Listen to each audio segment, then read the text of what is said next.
Hello friends और प्यारे बच्चों, आज जो मेरे हाथ में पेपर है ये Jawahar Navodaya Vidyalaya entrance exam class 6 के लिए है।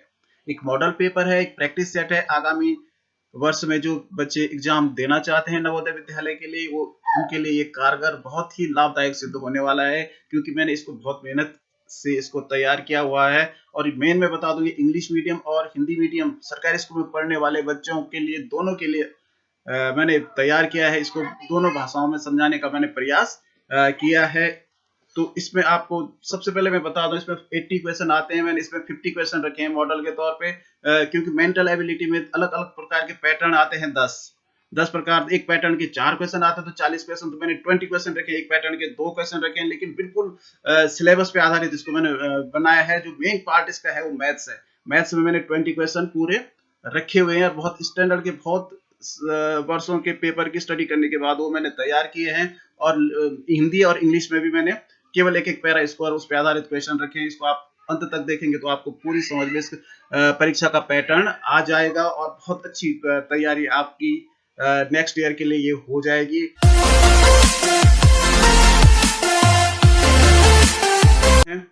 तो नमस्कार दोस्तों, मैं उत्तम सिंह राणा, और चलो मेरे साथ शुरू सॉल्व करते हैं आज ये मॉडल पेपर या प्रैक्टिस सेट। तो ये पहला क्वेश्चन है। सबसे पहले जो बच्चे हिंदी में पढ़ने वाले हैं, हिंदी मीडियम से, वो हिंदी के निर्देश पढ़ेंगे, और जो इंग्लिश में पढ़ने वाले हैं, जो इंग्लिश मीडियम से पढ़ने वाले हैं, वो इंग्लिश के निर्देश पढ़े हैं, और उसके बाद तब ही सॉल्व करें क्वेश्चन। और मैं ये बता दूं, अगर आप ये डाउनलोड करना चाहते हैं इस पेपर को, तो इसका मैं लिंक नीचे डिस्क्रिप्शन बॉक्स में दे दूंगा, आप वहां से इसको डाउनलोड कीजिएगा। तो देखिए, पहला क्वेश्चन है, मैंने इसके निर्देश पढ़ लिए हैं।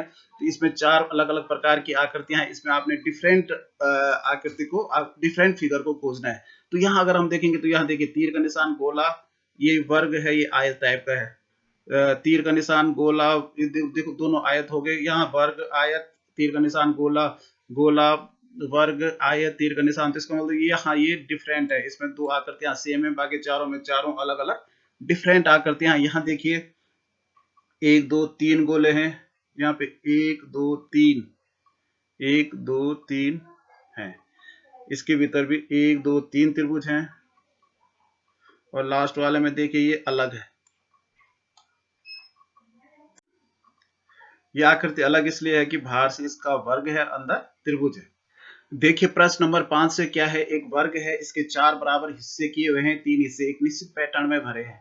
चौथा हिस्सा आपने इनमें से देखना, इनमें से कौन सा पैटर्न ये पूरा करता है। तो देखिए यहाँ ऊपर से ऐसा चांद बना हुआ है, इसमें ये इस तरह का अर्धवृत्त, थोड़ा बड़ा इसको बना दीजिए, और एक त्रिभुज ये बाहर दोनों कोनों को काटने वाला। तो ये जो पहला वाला देखिए बिल्कुल सही इसमें मिल रहा है। इस पे आप 2 लाइन खींचेंगे सीधी, और एक त्रिभुज बनाएंगे जो यहाँ टच करेगा। ठीक है, यहाँ अंदर। तो ये वाला जो है, देखिए ये डी वाला मैच कर रहा है। ठीक है, देखिए प्रश्न नंबर 7 और 8 एक निश्चित पैटर्न में है।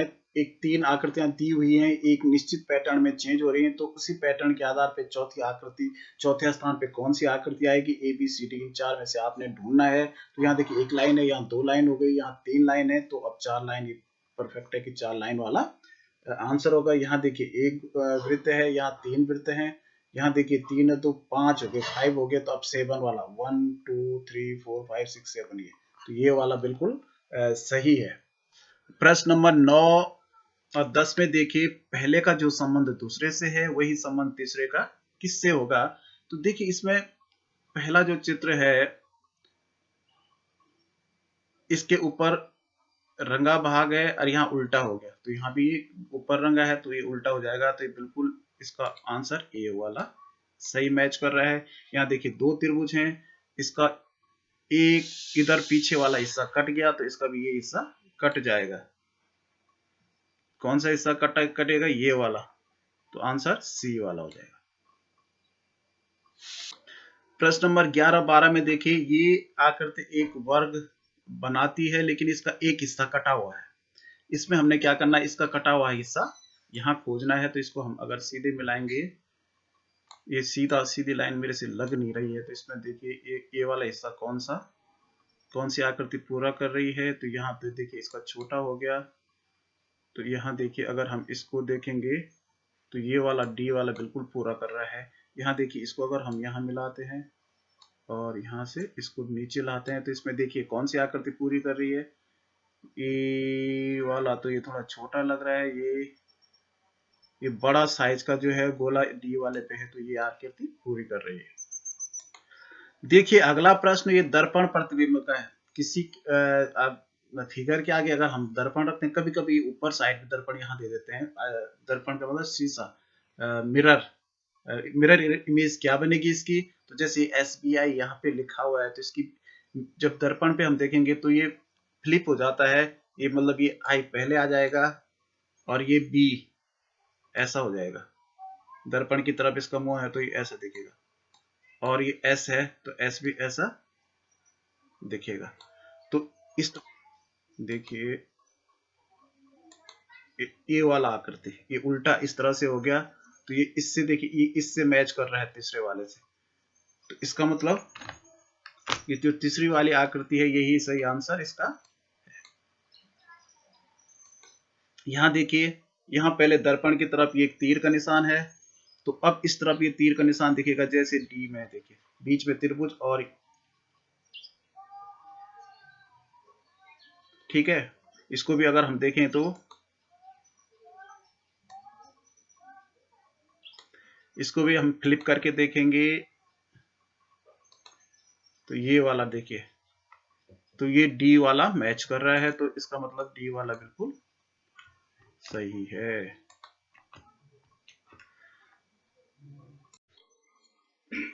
देखिए प्रश्न नंबर 15-16 में एक कागज मोड़ने वाला प्रश्न है। एक कोई कागज है, इसको मैंने इस तरह से ये मोड़ा, जैसे वहां मोड़ा गया है, और ये वाला ये मोड़ा था, और इसको मैंने फिर ऐसा मोड़ा और इस तरह से इसको काट दिया। आपको ये साइड उल्टी दिख रही होगी उसी से मैं लेकिन मैं जब इसी को बिना हिले हुए इसको खोलूंगा तो देखिए ये ऐसा दिखेगा, ठीक है ना। तो ये कौन सा वाला मिल रहा है, कौन सा वाला मिल रहा है उत्तर, तो ये डी वाला है। अगला प्रश्न है, कागज को हमने मोड़ा, पहले ये मोड़ा था, पहले ये कागज सीधा था, ये तो मैंने फाड़ा इसको, फिर इसको दोबारा ऐसा मोड़ा, फिर देखिए तीसरे चित्र में इस तरह से यहाँ पे काट दिया। फिर अब जब हमने इसको खोला तो ये वाला इस तरह से है, तो ये आकृति मिल रही है तीसरी वाली, सी वाली। प्रश्न नंबर 17-18 में देखिए, यहाँ पे कुछ निशान दिए हुए हैं, कुछ फिगर हैं। इन फिगरों से मेरे को मिलाकर इनमें से कौन सी आकृति बन रही है, इसको आपने खोजना है।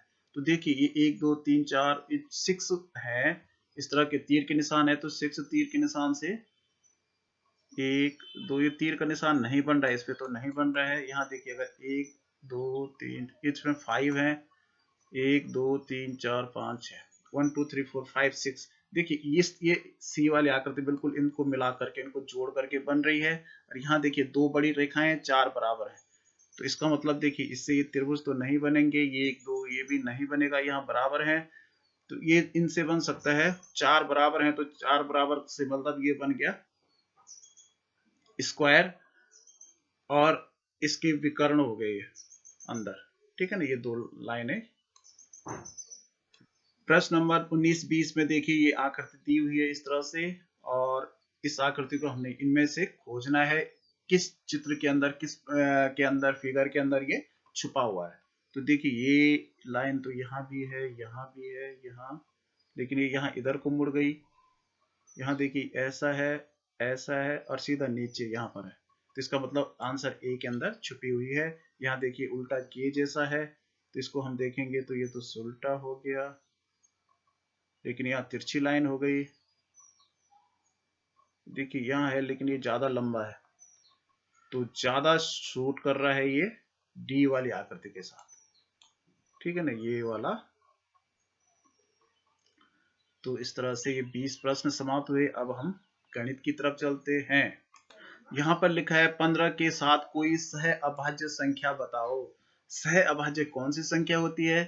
देखिए सह अभाज्य वो संख्या होती है जिसके साथ मिलकर के दोनों का मौसा 1 आए। मौसा बोले तो HCF, जैसे 10 है तो 10 के साथ हम एक संख्या और लेंगे 11, तो अगर हम दोनों का HCF निकालेंगे, मौसा निकालेंगे तो 1 आएगा। 10 और 11 में केवल एक के अलावा किसी का भाग नहीं जाता, ये संख्याएं किसी से डिवाइड नहीं होती हैं। तो ये जो क्रमांकत संख्याएं होते हैं, लगातार वाली संख्याएं, जैसे 10 11 है, 11 12 है, 12 13 है, ये हमेशा सह अभाज्य या को प्राइम इसे कहते हैं, को प्राइम होती है, ठीक है ना। स्टेट एनी को प्राइम नंबर विद 15, तो 15 के साथ कुछ भी आ सकता है को प्राइम। जैसे अगर हमने 15 के साथ 20 ले लिया तो ये देखिए दोनों 5 से डिवाइड हो रहे हैं, तो इसका मतलब इसका HCF 5 है, मॉस ऑफ 5 है। तो लेकिन इनमें से देखिए 18 लेंगे तो इसका मॉस ऑफ 3 आ जाएगा, 16 लेंगे तो 1 आएगा, तो इसका मतलब ये आंसर इसका बी होगा।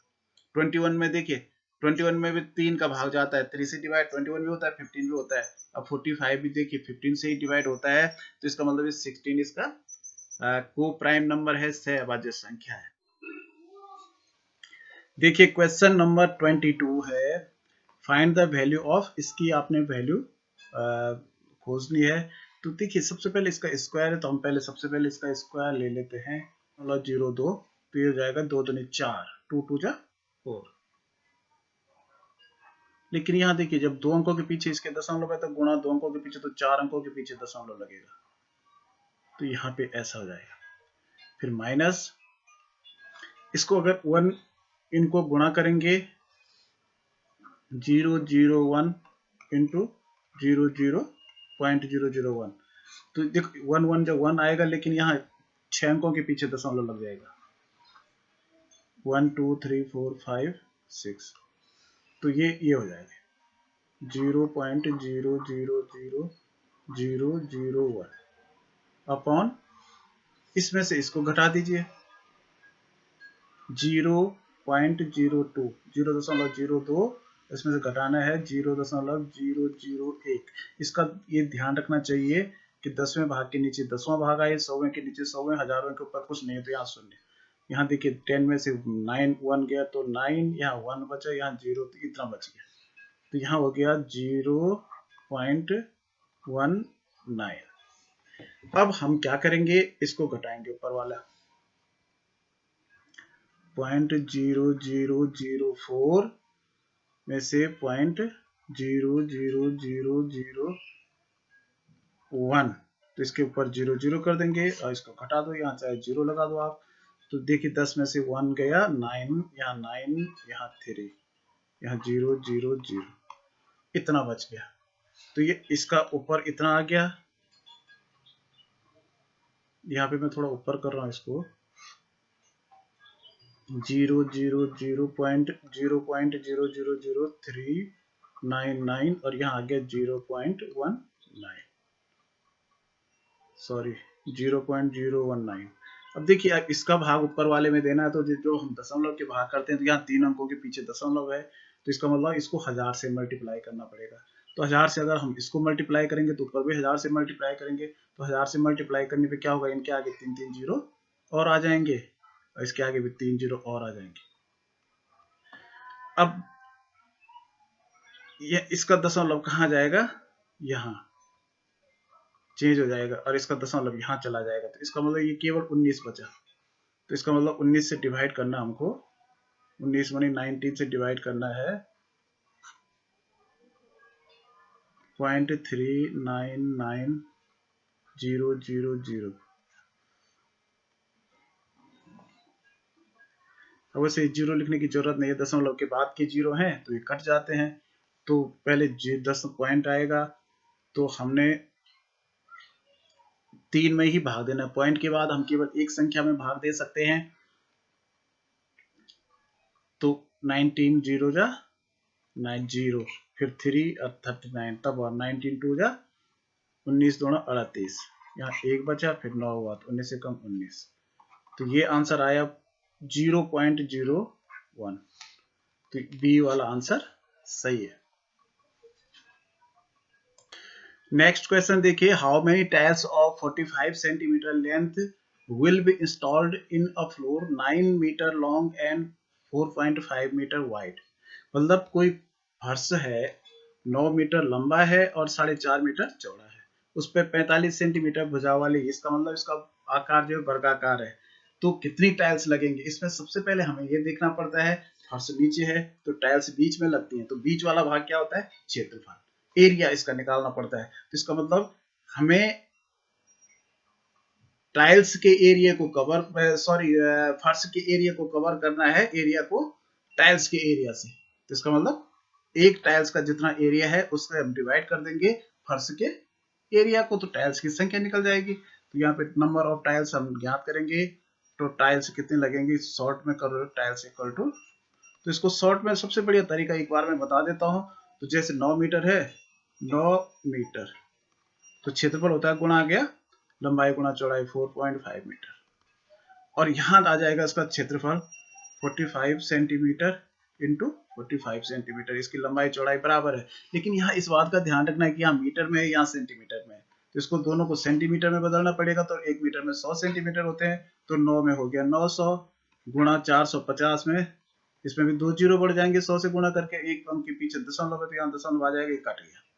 और यहाँ 45 इंटू 45, तो यहाँ देखिए कट गया, 45 1 45, 45 1 45 और जीरो आ गया। अब यहाँ देखिए 45 पहले 15 से काटे, देखिए वैसे भी कट रहा है, 45 1 45, 45 2 90 होता है और जीरो, तो यहाँ नीचे 1 1 आ गया, तो यहाँ 20 इंटू 10 आ गया, तो 20 इंटू 10 कितना होता है 20.200 होता है, 20 10 200, तो इसका मतलब 200 टाइल्स लगेंगी। ये साधारण ब्याज का सवाल है, लेकिन ये थोड़ा चकराने वाला है, पिछले 1-2 सालों से मैथ्स बड़ी कठिन सी आ रही है, इसलिए ऐसे सवाल पूछे जाते हैं नवोदय विद्यालय में, इसको बड़े गौर से आप लोग देखेंगे। अ सम of money becomes 1820 in 5 years at 8% annual interest rate. How much will that amount becomes in 7 years at the same rate? यहाँ पे क्या है, कोई धनराशि है 8% वार्षिक ब्याज की दर से 5 वर्ष में इतनी हो रही है, तो उसी दर से 7 वर्ष में कितनी होगी। तो पहले हमें इसमें मूलधन याद करना है, जिसको प्रिंसिपल अमाउंट कहते हैं। यहाँ पे ये जो अमाउंट एक कंपाउंड अमाउंट दे रखी है, इसमें प्रिंसिपल अमाउंट प्लस इंटरेस्ट है, तो देखिए हम इससे ज्ञात कर ही नहीं सकते प्रिंसिपल अमाउंट को, मतलब मूलधन को हम ज्ञात नहीं कर सकते ये मिश्र धन से, ये मिश्र धन इसे कहते हैं हिंदी में। तो ऐसी कंडीशन में क्या करते हैं हम, माना मिश्र धन मूलधन प्रिंसिपल अमाउंट 100 रुपीज, तो उसी दर से हम देखेंगे 100 रुपये में कितना हो रहा है, तो साधारण ब्याज निकालेंगे पहले, एसआई कितना हो रहा है इस पे, साधारण ब्याज बराबर मूलधन गुणा दर गुणा समय अपॉन 100 बटे 100, तो ये 100 तो कट गया, तो 40 रुपीज मिला। तो इस हिसाब से जो अमाउंट हो रही है कंपाउंड अमाउंट मतलब मिश्र धन कितना हो रहा है 140 हो रहा है, क्योंकि ये 100 ये मिले हमको, 40 इसमें ब्याज मिला, तो 140 हो गया। इस इनके हिसाब से कितना है प्रिंसिपल ये अमाउंट मिश्र धन 1820 है, 1820, इसकी अब तुलना करेंगे मूलधन और मिश्र धन की। तो सबसे बढ़िया विधि है मूलधन और मिश्र धन की, ये है किसी भी चीज की तुलना करने की, एक जगह मूलधन लिखिए, एक जगह एक एक नियम में जिस तरह से हम करते हैं। तो यहाँ माना मूलधन जब 100 रुपए था तो उस हिसाब से 140 मिश्र धन था। अब यहाँ मिश्र धन 1820 है, तो यहाँ x हो जाएगा, तो यहाँ तीर के निशान नीचे लगेंगे, क्योंकि अगर ये रकम बढ़ेगी तो यहाँ भी बढ़ेगा। तो यहाँ देखिए x बराबर x बटे कैसे निकालते हैं, x बटे 100 इक्वल टू 1820 बटे 140। अब अगली लाइन पे ये 100 कहाँ जाएगा, पक्षांतर में यहाँ चला जाएगा, मैं यहीं पे ले आया हूँ। अब देखिए इसको ये जीरो कट गया, अब 14 1 जा 14, 14 कम 14, 4 बचा 42, 14 3 42, 14 3 जा, ठीक है ना। तो यहाँ देखिए 100 से 13 का मल्टीप्लाई होगा तो कितना हो गया, तो 1300 रुपये मूलधन निकला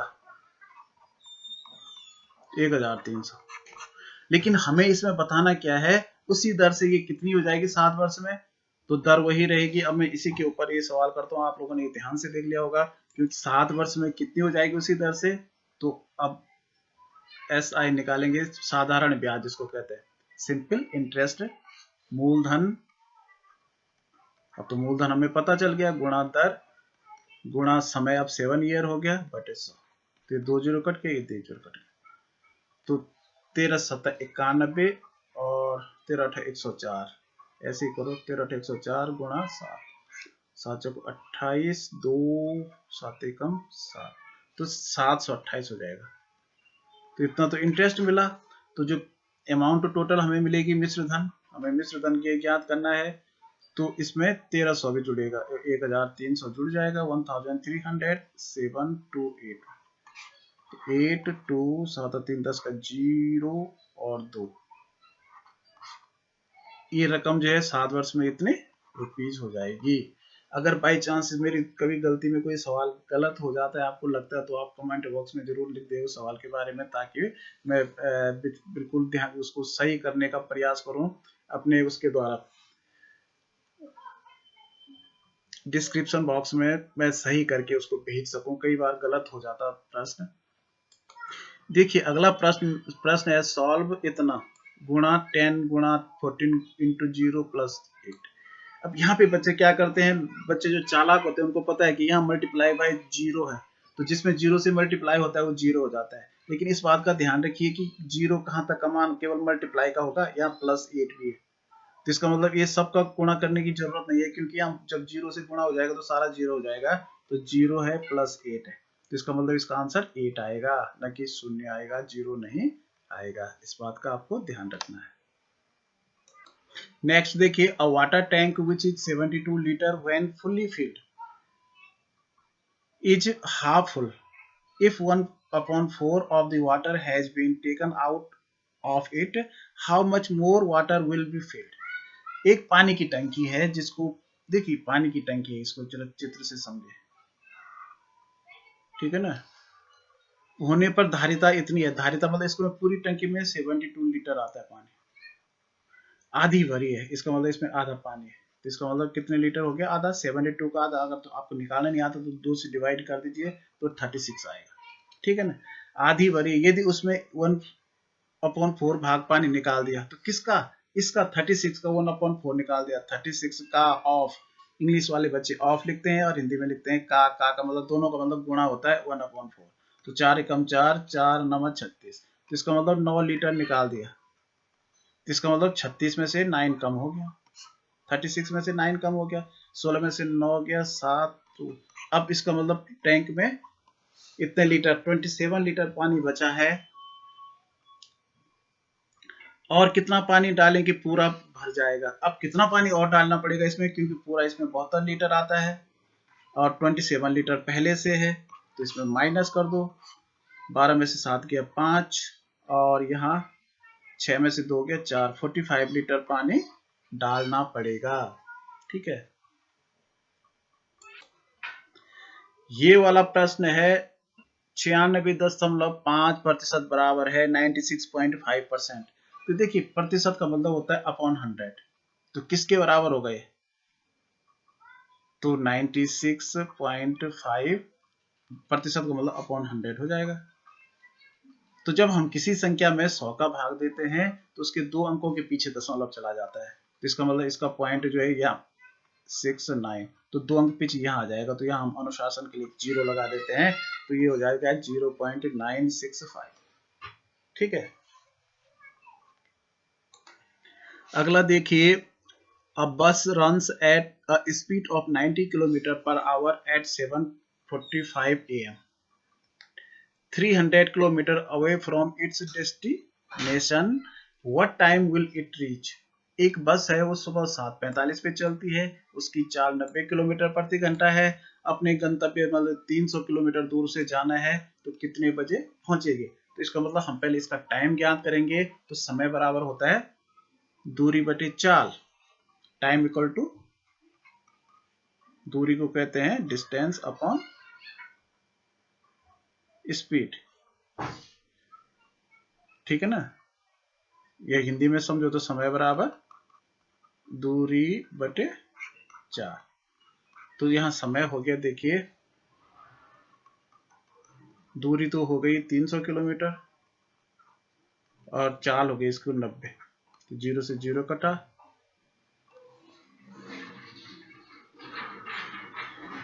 तो 3 से काटे, 3 3 9, 3 एकम 3, 10/3 आया, 3 का भाग हम 10 में देंगे, तो 3 3 जा 9, 3 3 9, 1 बचा, तो 3 से 1/3 आवर में, तो 3 से 1/3 आवर को अगर हम घंटा मिनट में बदले तो 3 तो पूरे घंटे हो गए, 3 आवर हो गए, आवर्स। और जो 1/3 आवर में कितना होता है, तो 60 मिनट का 1 घंटा होता है, तो इसका 1/3 आप देख लीजिए, 2 3 2 6 यानी 20 मिनट हो गए। तो 3 घंटा और 20 मिनट बस को लगेंगे। तो अगर वो 7:45 पे चली थी तो 3 घंटा 20 मिनट कहाँ पहुंचेगा, यहाँ पे देखिए, इसको देखिए मिनट है, ये मिनट को एक साथ जोड़ते हैं तो 45 में 20 जोड़ेंगे तो 55 और 65 हो जाएंगे। लेकिन यहाँ 65 होते ही नहीं है, क्योंकि यहाँ 65 मिनट हो रहे हैं, तो इसमें से हम 60 से डिवाइड करेंगे, उसका क्या बना देंगे, घंटा। 61 जा 60, यहाँ देखिए 5 बज गया, तो ये मिनट बच जाएंगे 05। और ये जो एक है यहाँ पे 1 घंटा, यहाँ आ जाएगा 7 3 10 11, तो 11:05 पर ये बस अपने गंतव्य तक पहुंच जाएगी। तो यहाँ पे समझ में आया, क्योंकि यहाँ पे 65 हुआ था, यहाँ देखिए 65 हुआ था पहले, लेकिन यहाँ 60 से ज्यादा हो ही नहीं सकता, क्योंकि जो अधिकतम यहाँ 59 तक हो सकते हैं। जैसे 60 हो जाएगा तो उसका घंटा बन जाएगा, पीछे चला जाएगा, हम उसको 60 से डिवाइड कर देंगे, जितने घंटे होंगे वो पीछे चले जाएंगे, या जो यहाँ बच जाएंगे वो मिनट बच जाएंगे। तो यहाँ पे अब तब यहाँ पे 65 हुआ था तो 1 घंटा बन गया, 60 मिनट पीछे चला गया, यहाँ केवल 5 मिनट बच गए थे। देखिए अगला प्रश्न है, the dimensions of a field are 16 metre into 12 metre, how many times of the outer distance is covered by 40 centimetre long rope. देखिए कोई खेत है, इसकी लंबाई और चौड़ाई दे रखी है, और इसकी हमें आउटर डिस्टेंस माने बाहर का परिमाप, तो किससे मापना है, 40 सेंटीमीटर लंबे धागे से। अब हम पहले इसका परिमाप ज्ञात करेंगे, क्योंकि हमें लंबाई पता है, यहाँ देखिए 16 मीटर है और यहाँ 12 मीटर है। तो आपको पता है परिमाप, पेरीमीटर इक्वल टू क्या होता है, परिमाप P इक्वल टू लंबाई धन चौड़ाई, लंबाई प्लस लेंथ प्लस ब्रीथ, और इसको मल्टीप्लाई करते हैं 2 से। तो ये 16 और 12 जोड़ के कितना हो जाएगा, 28 इंटू 2 इक्वल टू हो गया 56 मीटर। अब लेकिन इसको 40 सेंटीमीटर लंबे से मापना है, तो इसका मतलब इसमें भाग डिवाइड करना है, इसको भाग हम ऐसे भी देख सकते हैं अपॉन 40, तो लेकिन ये सेंटीमीटर है। अब जब 56 1 मीटर में कितने सेंटीमीटर, 100 होते हैं, 100 सेंटीमीटर होते हैं, तो 56 में 56 100 हो जाएंगे अपॉन 40, तो ये काटो 0, 5 1 जा 4 1 जा 4, 16 बचा, 4 4 जा 16, 0 4 चौक 16, इसको काटेंगे तो 4 कम 4, 1 बचा, 16 हुआ, 4 चौक 16, 0 में 0 बार, तो 140 बार मापनी पड़ेगी, ठीक है ना।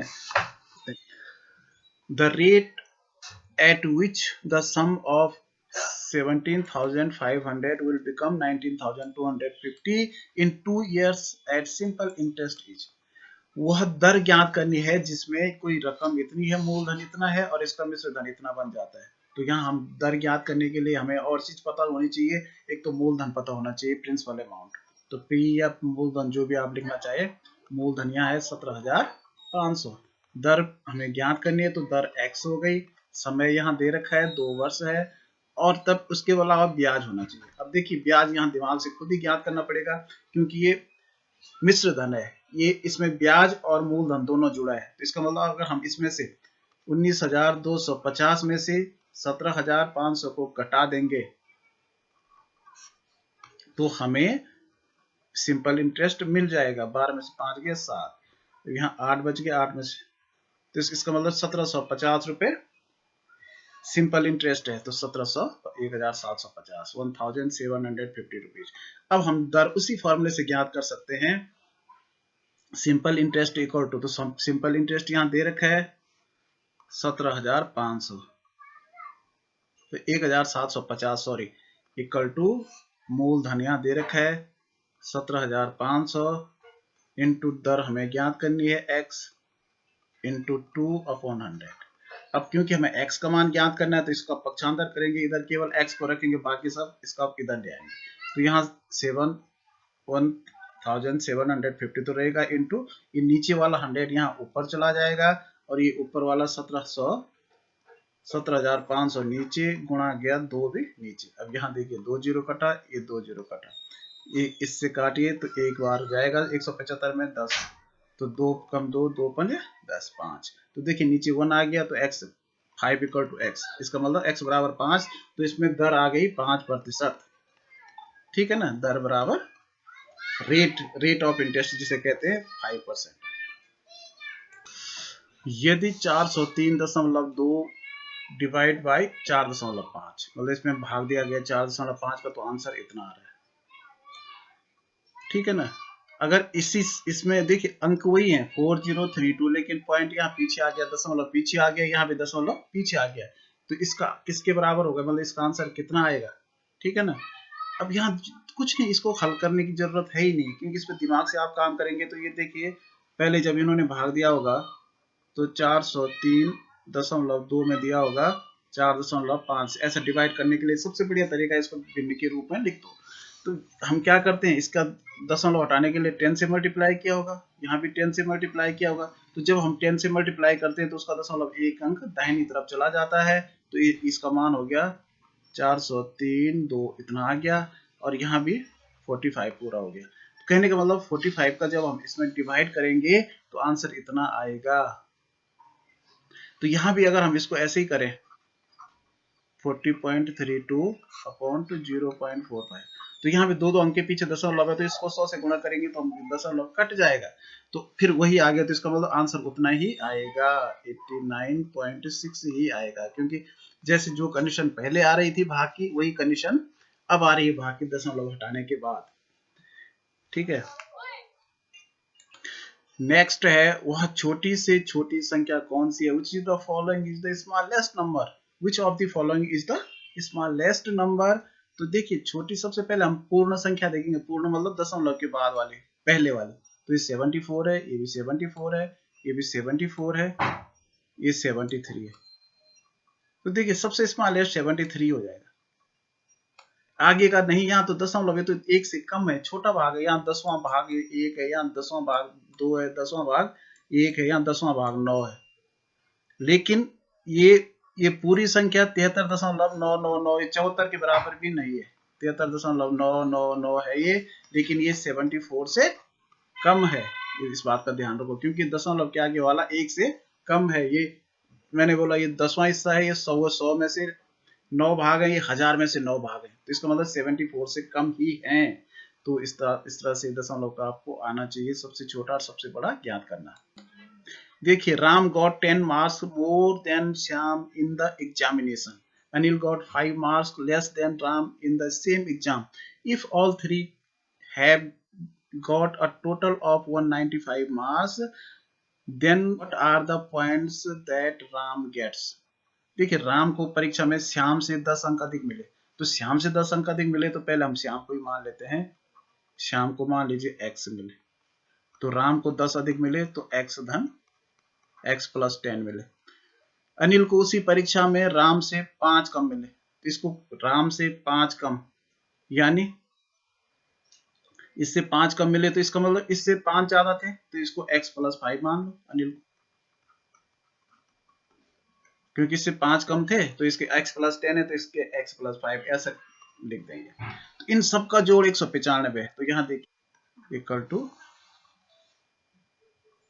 195।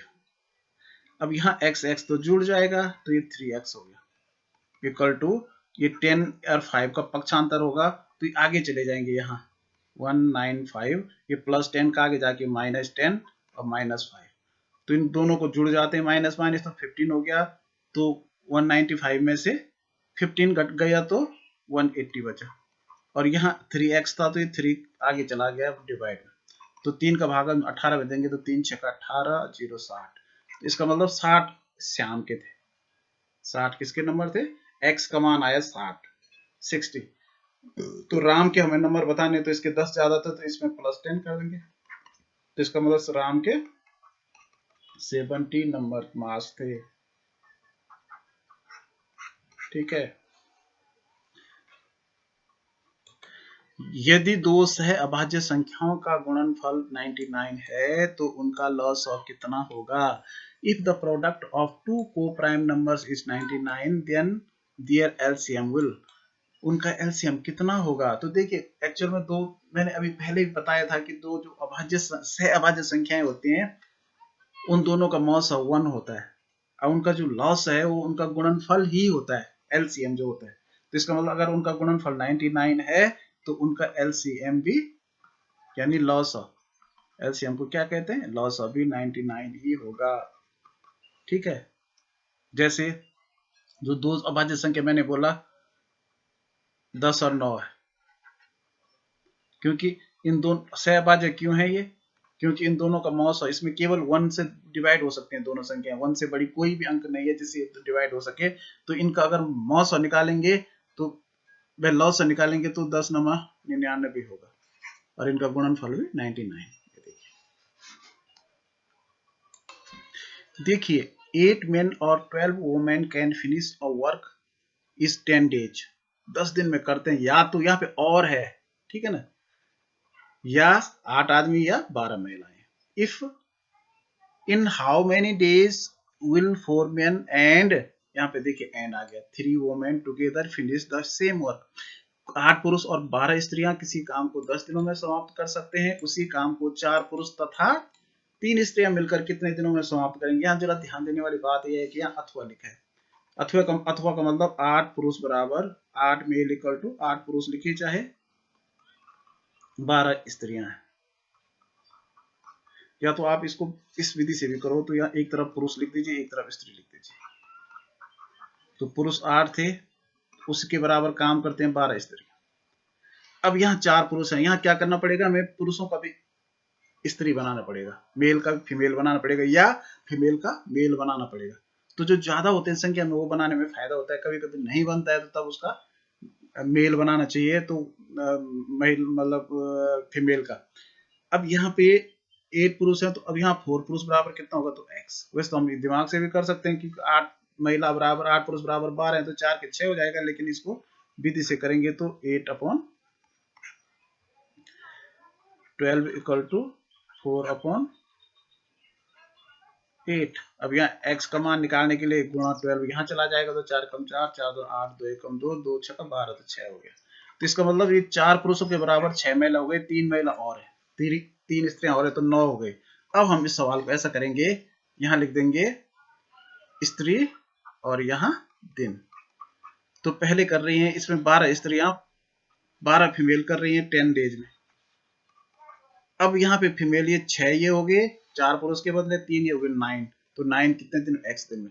यहाँ x की तरफ तीर, यहाँ ऊपर तीर लगता है, क्यों लगता है, क्योंकि अगर जब यहाँ स्त्रियां के दिन मतलब नंबर्स ऑफ काम करने वाले घटते हैं तो यहाँ दिन बढ़ जाते हैं, इनका संबंध उल्टा है, इसलिए तीर ऐसा लगता है। तो तीर लगाने का मतलब ये अंश और हर का होता है, x बट जहाँ तीर का मुंह होता है वो अंश होता है, और जहाँ तीर के पीछे का हिस्सा होता है हर हो जाता है। तो ये इक्वल टू यहाँ 12/9 हो जाएगा। देखिए 9/12, अगली लाइन पे क्या हो जाएगा, 10 कहाँ चला जाएगा, यहाँ मल्टीप्लाई में, तो इसको काटो, 3 3 9, 3 6 12, तो 40/3 आ रहा है, 3 डेज हो जाएगा। तो इसमें अगर हम भाग देंगे 3 का, तो 3 3 13 3 40, तो 13 होल आ जाएगा, 3 का भाग 40 में देने पे 13 से 1/3 दिन आ जाएगा। इसका मतलब 3 दिन 13 दिन पूरे लगेंगे और 1/3 दिन और लगेंगे। Find the smallest number of 4 digits which can be completely divided by 39। अब 4 अंकों की वह छोटी से छोटी संख्या बताओ जो 39, तो 4 अंकों की छोटी से छोटी संख्या होती है ये, इसमें 4 अंक है, इसमें 39 से डिवाइड कर दीजिए आप, तो 39 4 3 12, 3 2 बार जाएगा, 2 9 18, 1 2 3 6 1 7 78, इसको गया 10 में से 10 में से 8 किया 2, और यहाँ 9 में से 7 गया तो 2। अब यहाँ ये बचा 39 का कितनी बार भाग जाएगा, 3 7 21, 6 बार देखते हैं, 4 6 24, 6 5 बार जाएगा, 5 9 45, 4 5 3 15 4 19, देखो 10 में से 5 गया 5, और यहाँ 1 बचा, 11 में से 9 गया 2, 25 बचा। अब देखिए अब उतारने के लिए कुछ नहीं है, इसका मतलब एक बार कम से कम और कितनी बार भाग, एक बार भाग जाने के लिए कितना और चाहिए 25 में, तो 39 में से 25 कम कर दो, 14। अगर इसमें 14 और होता तो ठीक है ना, तो एक बार भाग चला जाता पूरा पूरा, तो इसका मतलब वह संख्या पूरी भाग कब जाएगी, जब इसमें 14 और होगा, तो 1014 में पूरा पूरा भाग चला जाएगा। ये जो 14 यहाँ पे आए इसको हम जोड़ देंगे 1000 में। तो वह 4 अंकों की सबसे छोटी संख्या 1014 है, 1014 है, जिसमें 39 का पूरा पूरा भाग चला जाता है, 39 से पूरी पूरी डिवाइड हो जाती है।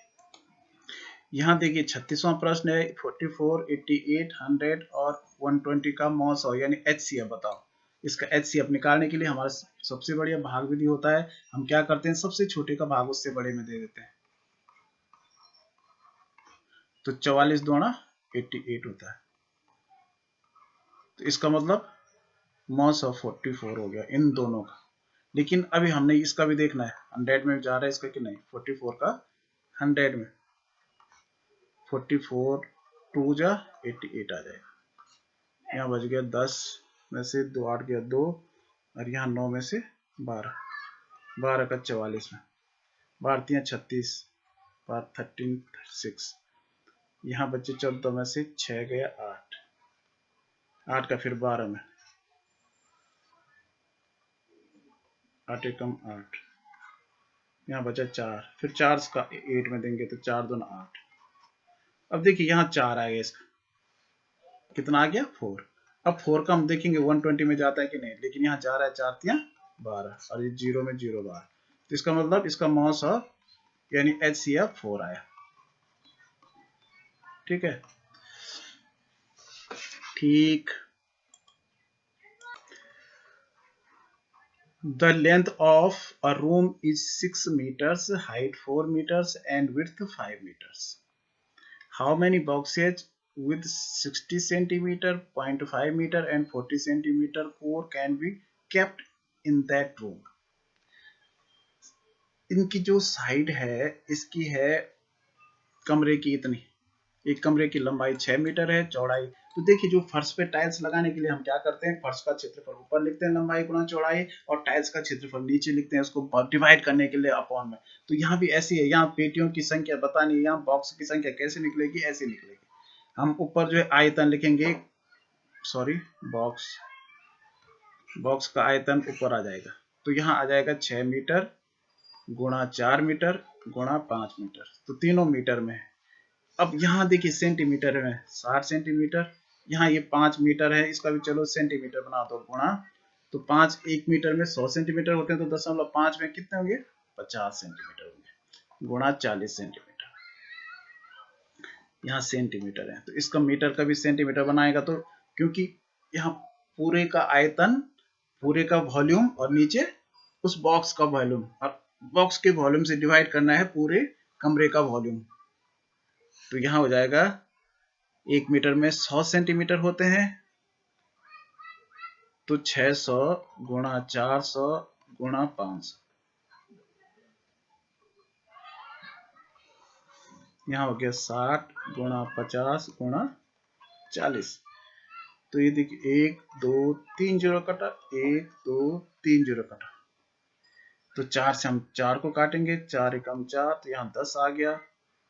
यहाँ 6 से हम इसको काटेंगे, तो 6 1 6 100 आ गया, और 5 से हम 5 को ही काटेंगे 1 आ गया। तो यानी 100 को हमने 10 से गुणा किया तो 1000 आ गया, 1000 बॉक्स आएंगे। ठीक है। The average age of 20 student of class 5 is 10 years. Average औसत उम्र है ये कक्षा 5 के बच्चों की, including the teacher's age, the average age become 12 years. Find the teacher's age. तुमने अध्यापक कक्षा 5 में 20 विद्यार्थी, उनका औसत उम्र का औसत है 10 वर्ष। तो सबसे पहले इनकी कुल उम्र निकाल दीजिए, टोटल यानी कुल एज या उम्र, टोटल एज। तो कुल उम्र कितनी हो गई, क्योंकि बच्चे 20 हैं और इसको 10 वर्ष हैं, तो इसको मल्टीप्लाई करेंगे तो 200 ईयर्स हो गई टोटल एज सब मिला। अब अध्यापक टीचर भी इसमें शामिल हो गया, तो औसत एज 12 वर्ष हो गई। तो यानी अब कुल उम्र फिर कितनी हो गई, नेक्स्ट अब कुल उम्र हो गई आदमी 21 हो गए टीचर सहित, और अब एज 12 हो गया, तो 12 इसको मल्टीप्लाई कर दीजिए, 12 1 जा 12, 2 और 12 2 जा 24 25 हो गया। तो अब देखिए इतने ईयर्स हो गए टीचर्स के आने से, यानी जो अंतर आया तो इसको घटा दीजिए 550, अगर 250 में से 200 कम कर दो तो 52 ईयर्स ये टीचर की उम्र होगी। ठीक है। Find the difference between the smallest prime number of 1 digit and the largest prime number of 2 digit। एक अंक की सबसे छोटी संख्या और 2 अंकों की सबसे बड़ी अभाज्य संख्या। यहां भी अभाज्य संख्या सबसे छोटी, तो 2 अंकों की सबसे बड़ी अभाज्य संख्या होती है 97 और एक अंक की सबसे छोटी अभाज्य संख्या होती है 2। तो इसमें क्या बताना है? अंतर बताना है। अंतर का मतलब डिफरेंस, तो डिफरेंस कट कर दीजिए आप, तो ये हो गया 95। देखिए एक सवारी गाड़ी है जो 90 किलोमीटर प्रति घंटे की चाल से चल रही है। 3 घंटे पहले रवाना एक मालगाड़ी को 6 घंटे में पकड़ लेती है, तो मालगाड़ी की चाल बताओ।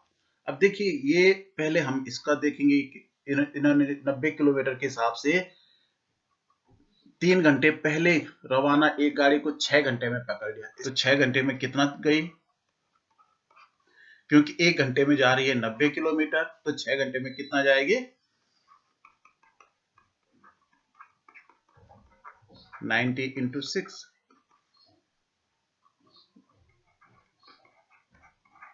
कितने किलोमीटर जाएगी? तो दूरी बराबर होता है चाल गुणा समय, तो ये होगी चाल और ये हो गया समय। तो 6 घंटे में कितना जा रही है?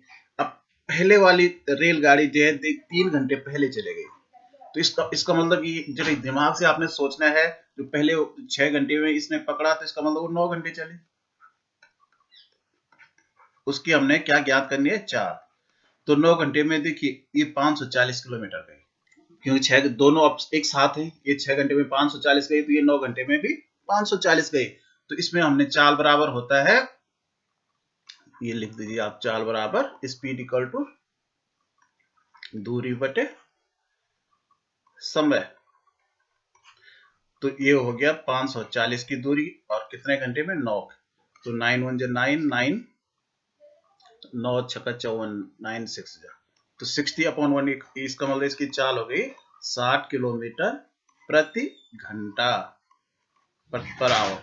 हिंदी करेंगे, हिंदी में एक पैराग्राफ आता है, उस पे आधारित 5 क्वेश्चन आते हैं एक पैरा पे, तो इस तरह से इंग्लिश में भी यही है, एक पैराग्राफ आता है उसमें 5 क्वेश्चंस इसमें पूछे जाते हैं। तो चलिए पहले हम हिंदी करते हैं फिर इंग्लिश करेंगे। किताबें सबसे ज्यादा वफादार दोस्त होती हैं। अगर हम अच्छी किताबें चुनकर पढ़ते हैं तो उनसे हमें सबसे ज्यादा आनंद मिलता है और मनोरंजन भी होता है। कुछ पुस्तकें हम केवल आनंद और मनोरंजन के लिए पढ़ते हैं, उदाहरण के लिए अच्छे उपन्यास।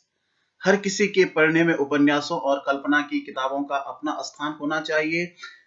जब हम थके हुए होते हैं या मस्तिष्क गंभीर अध्ययन से थका होता है, तो किसी महान लेखक के हाथ से लिखी गई कुछ दिलचस्प कहानियों में खुद को खो देना एक स्वस्थ मनोरंजन है। अब देखिए ये इसके आंसर लिखना बहुत आसान लगता है, लेकिन ये एक्चुअल में इतने आसान भी नहीं होते हैं, थोड़ा घुमा करके दिए रहते हैं, इसलिए आप बहुत बारीकी से इन पे मनन करना है। देखिए पहला प्रश्न इसमें है, किताबें वफादार दोस्त कब होती हैं? तो यहाँ ऊपर आया था कि आनंद के लिए। प्रश्न नंबर 42 है, किस तरह की किताबें आनंद के लिए पढ़ी जाती हैं? तो यहाँ पे लिखा है आनंद के लिए जो है सही पुस्तकें चुनकर, जो हम सही विकल्प चुनकर जो पुस्तकें पढ़ते हैं उनसे आनंद मिलता है। अगला प्रश्न है, किस प्रकार की पुस्तकें स्वस्थ मनोरंजन प्रदान करती हैं? तो स्वस्थ मनोरंजन प्रदान करते हैं उपन्यास। यहाँ पे ऊपर पैरा में ये बात आई है। किताबें स्वस्थ मनोरंजन देती हैं जब हम हैं, कैसे हैं? थके हुए। ये बात ऊपर आई, जब हम थके हुए रहते हैं तो किताबों से स्वस्थ मनोरंजन हमारा होता है। पुस्तकें पढ़ने में उपन्यास और की किताबों की जगह होनी चाहिए। वहां पे आई है बात कि उपन्यास और कल्पना की किताबों की जगह होनी चाहिए, तो इसका सही विकल्प कल्पना। अब इंग्लिश में देखिए, books are the most faithful of friends provided we choose the right kind of books. Reading gives the highest kind of pleasure. Some books we read simply for pleasure and amusement, for example, good novels. Novels and books of imagination must have their place in everybody's readings. When we are tired or the brain is weary of serious study, it is a healthy recreation to lose ourselves in some absorbing story written by a master hand. अब इस पे question है,